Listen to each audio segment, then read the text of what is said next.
هیچ کس و هیچ چیز فراموش نمی‌شود. روز غلبه مبارک باشد. شعله گلخوجه هستم با خبرهای نوی تاجیکستان و جهان در خدمت شما. در برنامه امروز 9 می این موضوع ها را داریم. حکومت اجازت نداد اما پولک ابدی برگزار شد. در روز غلبه 10 نفر با عکس جنگاوران در کوچه‌های دوشنبه قدم زدند. امریکا از توافق هسته‌ای با ایران خارج شد. دونالد ترامپ گفت تحریمات اتمی امریکا به ضد ایران را برقرار می‌کند. کشورهای اروپایی گفتند در سازش می‌مانند. به نزد کارمند بدعه نفرایید. در تاجیکستان اکنون راننده‌ای که به پیشواز ناظری راه از ماشین پیاده می‌شود جزا می‌گیرد. هیچ وقت ما قانون اکی نمی‌دونیم، ما خودمون نزدیکی می‌فروشیم. اساساً باید نزدیکی نفرویی که نزد کارمند بدعه فرومادن حق نداری باید فرومادن. و اکنون تفسیر خبرها. در جواب به قرار دونالد ترامپ رئیس جمهوری آمریکا که دیروز گفت آمریکا را از سازش اتمی با ایران خارج میکند، ایران و روسیه و دیگر قدرت‌های اروپایی وعده دادند که به سازش اتمی چند جانبه صادق میمانند. واکنش‌ها درباره قرار دونالد ترامپ در گزارش کیومرسیاتا. فدریکا موغرینی مسئول سیاست امور خارجه اتحادیه اروپا از قرار دونالد ترامپ اظهار تأسف کرد و گفت سازش اتمی برای امنیت منطقه، اروپا و جهان فوق‌العاده مهم است. اگر ایران همچنان به تعهدات اتمیش پایبند بماند، اتحادیه اروپا نیز برای اجرای کامل و مؤثر سازش اتمی پایبند میماند.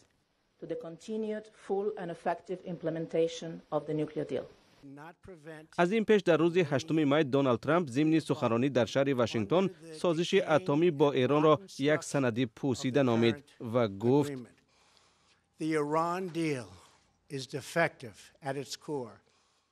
سازش با ایران از هسته‌اش ناقص است.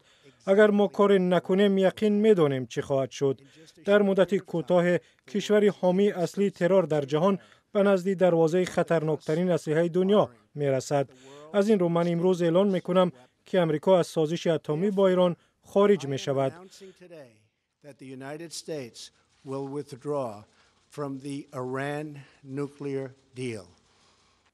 بعد این حسن روحانی رئیس جمهوری ایران گفت اگر چین و روسیه و فرانسه و آلمان و بریتانیا شرطهای سازش را اجرا کنند ایران هم در آن میماند. امشب ما شاهد یک تجربه مهم تاریخی بودیم.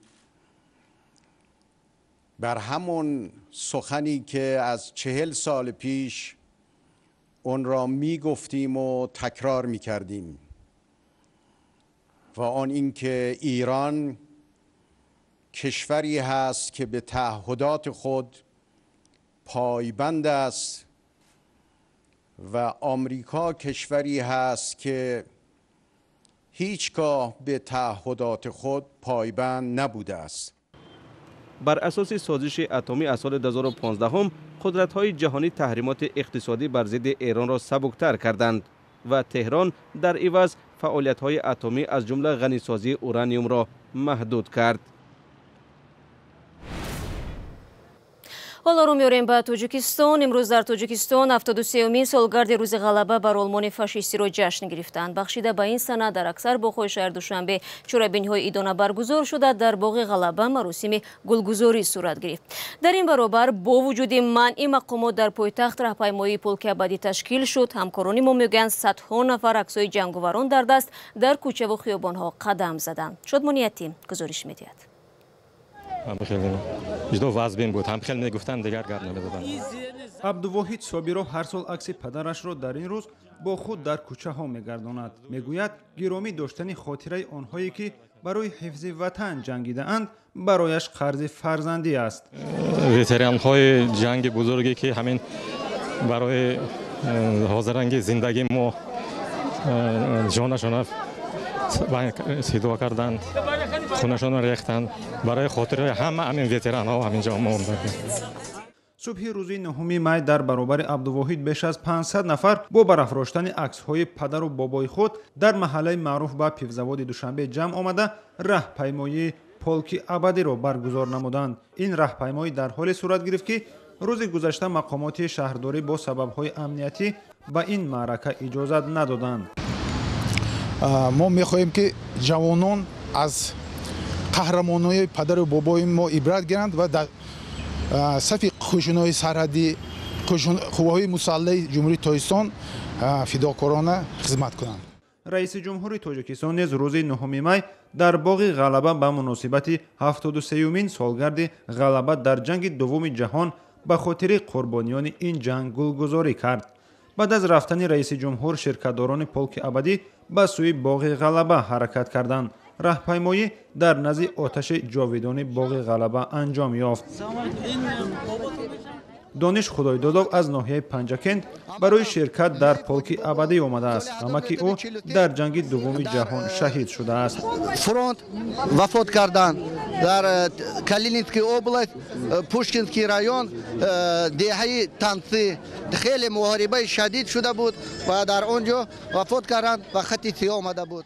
سالی گذشته نیز تاجیکستان برای برگزار کردن پولک ابدی در شهر دوشنبه اجازت نداد. مقامات گفتند نشر صورت‌های گذشتگان و نمایش دادن آن در راهپیمایی به ارزش‌های دین اسلام که اکثریت در تاجیکستان پیرو آن هستند مخالف است. شادمان یتیم، مولا رجب یوسفی، آزادی دوشنبه. ضمناً ساکنان دوشنبه با این راهپیمایی اکتفا نکردند. اقدام‌های مختلفی دیگر هم راه اندازی شده است. از جمله بسیاری‌ها به عکسبرداری در محیط ساخته جنگ توجه نمودند. همکنون عکس‌ها در فضا و محیط سال‌های 1940 البوم تعدادی را در دوشنبه ذبح خواهد داد. با همکاران ما می‌رویم به یک گوشه شهر دوشنبه که فضای آن کس را برای چند لحظه به یاد روزهای جنگ و غلبه می‌برد. فرانت سال 1943 مادر میکوشد این فضای دلگیر کننده را با خنده خود نرم سازد. پروینه از این صحنه بیرون شد و از احساس آن دور نه. حالت یک مادر تنها را که تربیت دو فرزند بر دوشش است تصور کردم. عکس ها در فضا و محیط آن روزها یک گوشه البوم پروینه را زیب می‌دهند. او مجازی و خیالی لحظه در آن روز زیست. پیشتر عکس‌ها از جنگ و غلبه را می‌دیدم و افتخار می‌کردم. خواستم تا در البوم من هم چنین عکس‌ها باشند. درباره این فتح‌سیسی شنیدم و آمدم. عکسبرداری در فضای جنگ بزرگ وطنی و با سلاح و لباس آن زمان ایده چند جوانی تاجیک است که در راستای روز غلبه به راه مانده شد. این اقدام توجه بسیاری‌ها را به خود جلب کرد. همکنون افراد زیاد در لحظه و صحنه‌های مختلفی سال‌های 1940 عکس‌های خاطره‌ای دارند. واقعاً کس خود را در این لباس با ملتیق و در این محیط خود را در سال‌های 40 تصور می‌کند. تشبسکاران این اقدام هم تا جای من می‌بینم تمامی شرایط رو فراهم آوردن، شروع از لوازمات جنگی تا جیوان و می‌بینید تلفن، یعنی همون فضا رو تشکیل کردند و آنها هم که مثل ما به این گوشه برای عکس برداری آمدند میگفتند میخواستند خود رو در همون سالها تصور کنند و همون احساس در خود ببینند، ولی البته آنها تاکید میکردند که به هیچ وجه نمیخواهند که آن سالها دوباره تکرار شود. تشبسکاران اقدام خواستند به جوانان از جنگ بزرگ وطنی و غلبه یادآور شوند. منیژه بانو یکی از مؤلفان این لایحه است. از روز 6 تا 9 ما این فتح‌سیسی را به راه ماندیم. انتظار نداشتیم که طلبات به این کار زیاد خواهد بود. افراد خیلی زیاد میخواهند در این محیط عکس خاطره‌ای بگیرند. هر ساعت ما فتح‌سیسی داریم. برای عکسبرداری 10 صحنه سالهای جنگ ساخته شده است و هر خواهشمند با مبلغ حدوداً 200 سومانی صاحب 15 عکس کسبی خاطره‌ای از سالهای جنگ و روزهای غلبه خواهد شد. تشبسکاران این اقدام می‌خواهند مبلغ به دست آمده را برای کودکان یتیم خیر کنند. شما برنامه خبری رادیو آزادی رو تماشا دارید. نماینده دادستانی کلی تاجیکستان برای 4 نفر متهم در قتل خانواده صاحبکار از ولایت سوغد حبس ابد طلب کرده است. مقصود جان محمد جانов و همسرش عبادت نعمتالله و را ماه اکتبر سال گذشته در منزل زیست خود در ناحیه باباجان غفورов غارت کرده و بعداً کشتند. با گمان قتل این عائله 7 نفر در کرسی عیبداری نشستند. 4 نفر آنها به آدمکشی با بیرحمی مخصوص، راهزنی و دزدی عیبدار می‌شوند. барномаро идома медиҳем. Парлумони Тоҷикистон бо ворид кардани ислоҳот ба кодекси ҳуқуқ вайронкунӣ маъмурӣ фаромадани ронандаҳоро ба назди нозирони роҳ манъ кард. Ин тағйирот ҳафтаи гузашта дар маҷлиси намояндагон қабул шуд. Акнун дар қонунгузории Тоҷикистон барои ин амал ҷарима пешбинӣ гардид. Чунучарои бештари ин мавзӯъ дар гузориши Муъмин Аҳмадӣ. мансур маҷидов ронандаи такси аст. او 11 سال می شود مسافر می کشد. می گوید فرهنگ راننده های تاجیک این است که وقتی ناظر راه آنها را منع می کند باید از ماشین برآیند. خاک ما راه نداریم، میفرویم، باید اجازه چه اجازه را پیشنهاد کنیم چی کنیم پیشنهاد. مثل منصور هر روز هزارها راننده با ناظران بازرسی دولتی اتومبیلی روبرو می شوند. ما میکنم نمیبینم پیشنهاد. میریم پیشون اجازه را پیشنهاد میکنیم و میبینم چی ناروشنی که داشته باشیم بعد جریمه میکنیم. نخشان میان. یار محمد ابراهیم زاده از راننده هایی است که میگوید در صورت منع کردن ناظر راه از ماشین نمیبراید. برای دیگران این رفتار او جسارت است. شهروندی ما نمیفروند چرا میفروند؟ راننده باید نفروه ماشین. حجتش پیشنهاد کنه تفتیش کرده جوابش میده. در تاجیکستان اکنون راننده ای که به پیشواز ناظر راه از ماشین پیاده می شود جزا می گیرد. اگر این رفتار را کند بر طبق کودکس حقوق ویرانکنی مأموری از 25 تا 50 سامانی جریمه می شود. پارلمان تاجیکستان به این مضمون به قاعده های حرکت در راه تغییرات وارد کرد. راننده ها می گویند برای آن از ماشین بیرون می شوند که حجت هایشان نقص دارد. از سوی دیگر بسیاری راننده ها را ندانستن حقوق های خود به این عمل مجبور می سازد. آخه ما خودمون گناهکار هستیم برای کی قانون همون نمیدونیم. وقتی قانون نبودونی هیچ وقت یک از گناهکار کردن در کار نیست. هیچ وقت ما قانون اکی نمیدونیم ما خودمون نزدیکایی میفرویم. اساسا باید نزدیکایی نفرویی که نزدیک کارمند بیده فرومادن حق نداری باید تو فرومادن. قانون اکی نمیدونیم ما میفرویم قطعی گای افتاش کردن میگیریم. ما خودمون هم گناهکاریم اینجا. تغییرات در کودکس حقوق ویرانکنی مأموری مقرر کرده است که راننده تنها در صورت بناظری راه باید حجت‌های ضروری را نشان دهد که حجت‌های خدمتی و سندی در همین محل ناظر بودنش را بر راننده نشان دهد. و سمرقند یکی از شهرهای قدیمی آسیای مرکزی امسال مهمانان زیادی را میزبانی میکند. با تغییر سیاست در کشور همسایه تاجیکستان تعداد سیاحان خارجی از جمله تاجیکان در این شهر زیاد شده است. گزارشی را در این باره همراه میبینیم.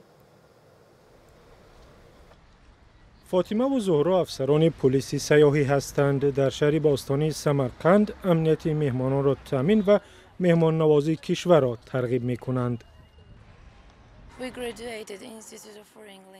ما دانشگاه زبان‌های خارجی سمرقند را ختم کردیم. زبان‌های انگلیسی، روسی، ازبکی، فارسی و ژاپنی را می‌دانیم. ترکی را نیست. بعد مرگ اسلام کریموف رئیس جمهوری خودکامه در سال 2016 ازبکستان کشوری بازتر شد. با 7 کشور از جمله ژاپن و اسرائیل نظام بی‌روادی جاری کرد. تعداد سیاحان در سال 2017 25% افزوده است. البته برای سیاحان درهای باز باید داشته باشیم که بیایند و خود را مثل خواهر و برادران ما احساس کنند. ما سیاحان را دوست می‌داریم. وقتی می‌آیند خرسند می‌شویم. سال گذشته 2.5 میلیون سیاح به ازبکستان آمدند. با گفته بعضی تحلیلگران در صورت سیاستی درهای باز تعداد سیاحان ممکن است 5 مرتبه بیفزاید. تا کنون روادید با 7 کشور را برداشتند. 30 یا 40 کشور دیگر است که سیاحان آماده سفر به ازبکستان دارند و می توانند به این فهرست وارد شوند. اگر به آنها نیز حق سفر بی روادید بدهیم برای رشد سیاحی بسیار کمک می کند.